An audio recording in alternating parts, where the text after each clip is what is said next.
Et on se retrouve donc pour l'invité du jour. Ce soir, c'est Annie-France Loz qui est avec nous. Bonsoir. Bonsoir. Merci beaucoup de nous accueillir ici à la Banque Alimentaire. Je vous en prie. On est donc dans votre bureau. On va parler un petit peu de l'activité de la Banque Alimentaire. On en parlait juste avant la prise d'antenne. C'est pas une activité, malgré ce qu'on peut croire, qui est que l'hiver. Vous êtes là toute l'année, vous? Non, oui, nous, comme vous le dites, contrairement à certaines autres associations peut-être, nous sommes là toute l'année. Nous ne fermons jamais, sauf les jours fériés. C'est tout. D'accord. Alors, est-ce que vous pouvez nous expliquer un petit peu le fonctionnement de la Banque Alimentaire? Qui vous êtes finalement?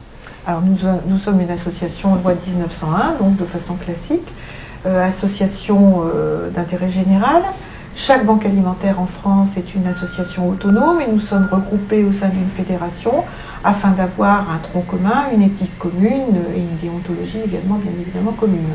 Donc il y existe 79 banques alimentaires en France d'importances diverses, liées essentiellement aux besoins sur le territoire et également aux capacités financières et humaines qui ont pu se dégager sur les territoires concernés, qui sont disponibles, tout à fait.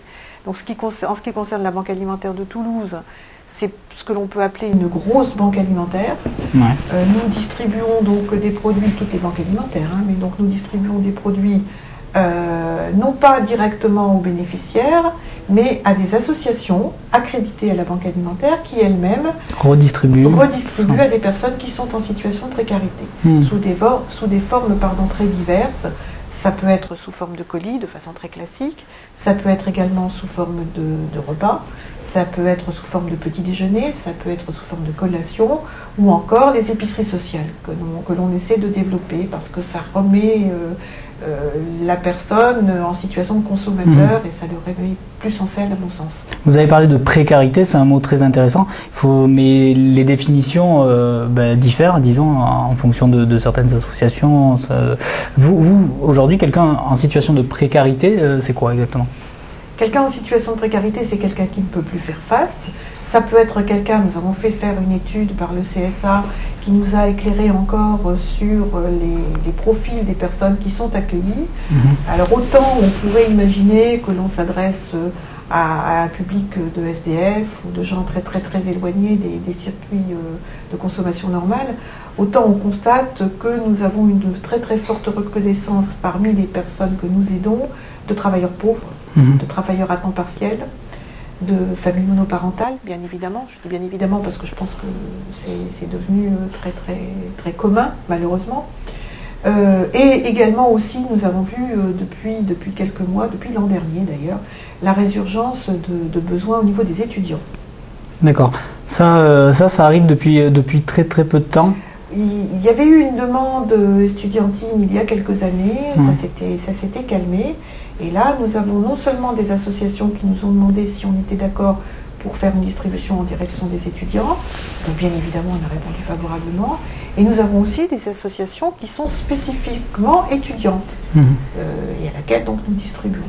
Voilà, et vous, depuis le temps que vous êtes présente dans cette banque alimentaire, l'évolution de ces populations, là on vient de parler des étudiants en particulier, on parle aussi pas mal dans les médias des personnes âgées, vous aussi vous le ressentez? J'allais vous dire, il n'y a pas que ça, j'allais les oublier, je pensais que j'allais les oublier. On a également donc effectivement les retraités. Autant à une certaine époque, à partir d'un certain âge, on pouvait considérer que les gens étaient relativement à l'aise. Autant ça n'est plus le cas et on se retrouve avec des populations qui sont vraiment avec des minima sociaux. Nous essayons de faire également de l'insertion au travers des quelques salariés que nous avons, mais également avec quelques-uns de nos bénévoles qui sont en situation difficile.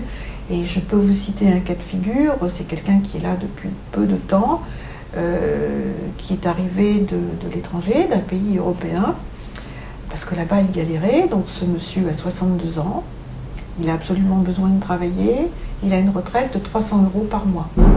Voilà. Oui, c'est trop peu pour vivre de toute façon. C'est trop peu. Qu'est-ce que vous faites avec 300 € par mois? Bon. Donc voilà, hein, c'est quelqu'un qui recherche du travail, mais il se heurte évidemment à la barrière de l'âge, bon, la barrière de la langue, donc là il est en train de suivre des cours pour parler le français. Mais bon, l'âge aussi, vous savez que dans notre société, c'est quand même un petit peu rédhibitoire, il faut bien le reconnaître. Qui sont vos bénévoles Est-ce qu'il y a un profil particulier? Non, il n'y a pas de profil particulier. Le bénévole de la Banque alimentaire, c'est quelqu'un qui veut bien s'investir, qui veut bien s'impliquer et qui veut bien également composer avec des conditions de bénévolat qui ne sont pas toujours très faciles. Oui, alors ça c'est important. Voilà. Si demain moi je veux devenir bénévole pour votre association, finalement quels vont être mes devoirs? Vos devoirs, c'est respecter notre éthique. C'est-à-dire, nous voulons absolument, nous avons des fortes valeurs de partage et de solidarité et d'équité. Nous refusons à faire aucune discrimination, quelle qu'elle soit, vis-à-vis du public auquel nous pouvons distribuer les denrées. Et donc, nous veillons à cela dans les associations dans lesquelles nous distribuons des produits. Nous voulons également qu'il y ait un respect de la dignité des personnes accueillies. Et nous insistons fortement également pour qu'il y ait un travail d'accompagnement social pour faire en sorte que la personne puisse rebondir le plus facilement et le plus rapidement possible. Ça c'est important, vous ne faites pas qu'aider au premier degré, vous avez aussi un suivi. Donc nous avons des missions d'accompagnement et on essaie encore de les développer. Alors vous allez me dire, rebondir pour un retraité, c'est pas forcément évident, bon, c'est sûr, mais je pense qu'on peut toujours trouver des moyens de rétablir du lien social, de sortir la personne de la solitude, de lui trouver quelquefois aussi des moyens, des aides ou des ressources auxquelles il n'aurait pas forcément pensé. Donc pour être bénévole, je reviens là-dessus, pour être bénévole à la banque, il faut accepter de donner de son temps, il faut accepter de travailler dans le froid parce que les entrepôts ne sont pas chauffés. Il y a quelque chose que l'on ne rencontre pas forcément à la Banque alimentaire et qu'on le peut trouver dans d'autres associations, c'est que nous n'avons pas les contacts avec les personnes bénéficiaires. Donc certains bénévoles, quelquefois, pourraient préférer avoir ce regard et cet échange. Nous ne l'avons pas. A contrario, nous avons tout le travail avec les associations. Les associations viennent tous les jours, tous les matins s'approvisionner. C'est pas trop frustrant de ne pas avoir la finalité finalement de votre travail ?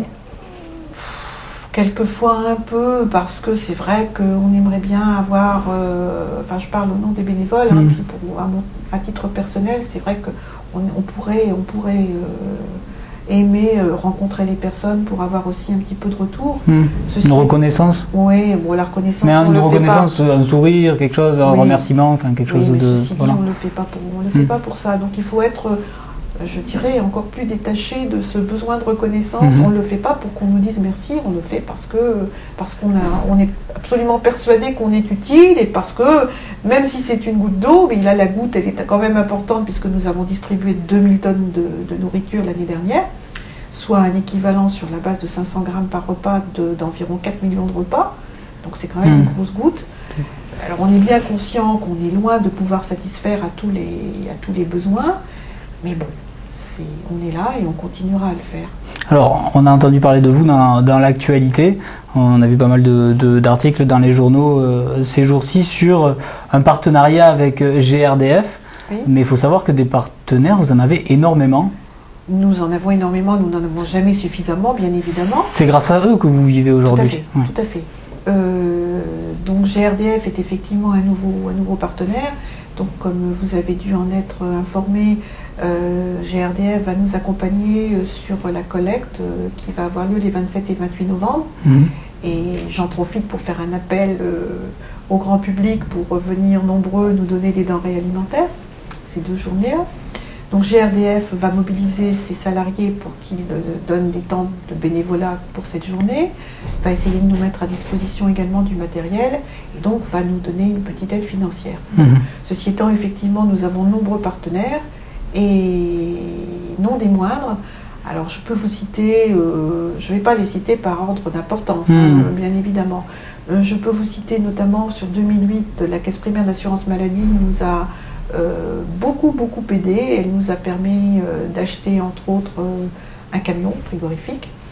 Elle nous a permis d'aménager une salle à température modulée de 100 mètres carrés, donc c'est quand même confortable, pour avoir une meilleure conservation des fruits et légumes. Et avec d'autres partenaires que je vous citerai également, elle nous a permis donc d'avoir une des missions d'accompagnement à laquelle nous tenons, c'est-à-dire nous avons développé des ateliers diététiques et cuisine, nous avons recruté un diététicien et nous allons dans les associations donner des conseils en matière de diététique, parce que non seulement nous voulons donner de l'alimentation, mais nous voulons que cette alimentation soit saine, et équilibrée et goûteuse autant que faire se peut. Donc elle nous a aidés à ça. Mais nous sommes aidés également par le Conseil général de Haute-Garonne, qui remplit à ce titre complètement sa mission de solidarité. Ce n'est pas sa seule mission, mais c'est une mission fondamentale. Nous sommes aidés par la mairie de Toulouse. Nous sommes aidés par le Conseil régional Midi-Pyrénées.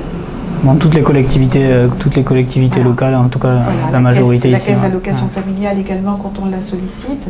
Et sur des partenariats plus privés, nous avons la caisse d'épargne qui nous a toujours accompagnés. Et là, nous créons un club de partenaires qui devrait fédérer un petit peu toutes les bonnes volontés humaines et financières qui devraient nous permettre encore de faire davantage. Bon,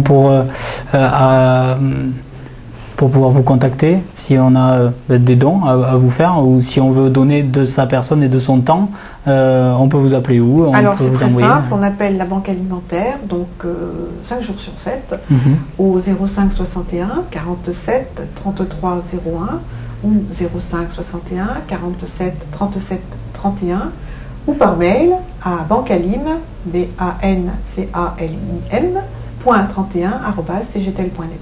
Bon, mais je vous remercie beaucoup d'avoir accepté de répondre à nos questions. Nous on se retrouve dès demain pour un nouvel invité du jour. Au revoir.